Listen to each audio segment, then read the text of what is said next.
બનાસકાંઠાની વાત કરીએ તો પાલનપુર શહેરમાં રહેતા નિકેશ પટેલને તેની પત્નીએ ગમતી ન હોવાથી તેમજ તેની સાથે મનમેળ ન આવતો હોય અને તેને અન્ય સ્ત્રી સાથે પ્રેમ સંબંધ હોય તે સ્ત્રીને તેના ઘરે લાવવા માંગતો હોવાથી તેની પત્નીને વેચી મારવાનું પૂર્વ આયોજિત કાવતરું રચ્યું તેના મિત્રોએ મળી ₹50,000 નક્કી કરી અન્ય જગ્યાએ મોકલી આપી હતી।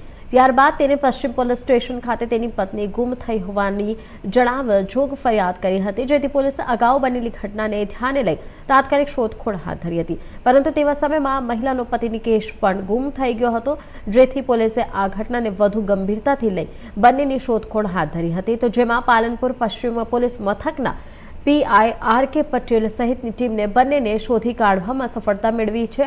તો આ ઘટનામાં પોલીસને શંકા જતા પોલીસે નિકેશ પટેલની કડક પૂછપરછ પણ હાથ ધરતા સમગ્ર ઘટના ઉપરથી પડદો ઉઠતો હતો અને નિકેશ તેની પત્નીને ₹50,000 વેચી મારી હોવાનું સામે આવ્યું। બનાસકાંઠા જિલ્લામાં પાલનપુર શહેર ખાતે પાલનપુર પશ્ચિમમાં ગત તારીખ 11/5/2024ના રોજ નિકેશભાઈ વનાભાઈ પટેલ રહે રબારીવાસ ઢુંઢિયાવાડી, જેઓએ પોતાની પત્ની ગુમ થયા હોય તે બાબતની પાલનપુર પશ્ચિમ પોલીસ સ્ટેશનમાં ગુમ જાણવાજોગ નોંધાવેલ હતી। આ અન્વયે પાલનપુર પશ્ચિમ પીઆઈ આર.કે. પટેલ અને તેમની ટીમ દ્વારા આ ગુમ જાણવાજોગ બાબતે તપાસ કરવામાં આવી રહી હતી। તે દરમિયાન પાલનપુર પૂર્વ પોલીસ સ્ટેશન ખાતે જે ગુમ જાણવાજોગ જેમને આપેલી હતી નિકેશ, એમની પણ ગુમ જાણવાજોગ 13/5ના રોજ પાલનપુર પૂર્વ પોલીસ સ્ટેશન ખાતે નોંધાઈ છે। આ બાબતે પોલીસ દ્વારા શંકા ઉપજતા અને આ બાબતે માનનીય રેન્જ આઈજીસી પરીક્ષિતા રાઠોડ મેડમ અને બનાસકાંઠા જિલ્લા પોલીસ વડા શ્રી પ્રશાંત સુંબે સાહેબ દ્વારા આ બાબતે તમામ ગુમ જાણવાજોગમાં ખૂબ તલસ્પર્શી અને ખૂબ જ ઝીણવટપૂર્વક તપાસ કરવા માટેની સૂચનાઓ હોય અને આ બાબતે જે બંને બાબતે ગુમ જાણવાજોગ જે નોંધાયેલી હતી એમાં પ્રાથમિક દ્રષ્ટિએ પોલીસને શંકા જણાતા પોલીસ દ્વારા આ બાબતે ઊંડી તપાસ કરવામાં આવી હતી।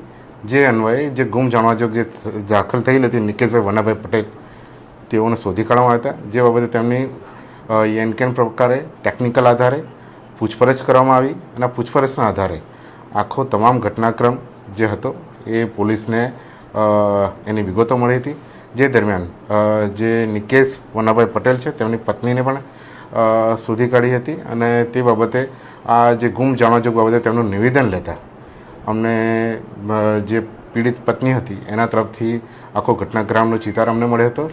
જે અન્વયે પાલનપુર પશ્ચિમ પોલીસ સ્ટેશન દ્વારા જે માહિતી મળેલી હતી કે જે ભોગ બનનાર જે બહેન છે એને એમના પતિ નિકેશ દ્વારા એમના અન્ય મિત્રોને આપી દેવામાં હતી, જે માનવ તસ્કરી અન્વયે કરેલ હતી અને જેમાં 50,000 જેટલી રકમમાં તેમની પત્નીને અન્ય મિત્રોને વેચી કાઢેલી હતી।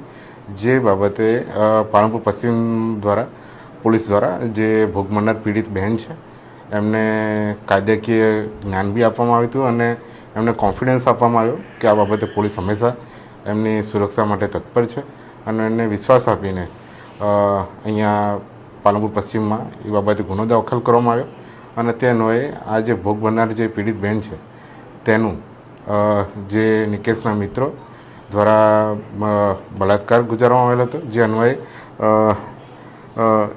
અને તેને જે કાનની બુટ્ટી છે એને પણ લૂંટી લેવામાં આવી હતી અને જે અન્ય જગ્યાએ વેચાણ કરવામાં આવેલું હતું।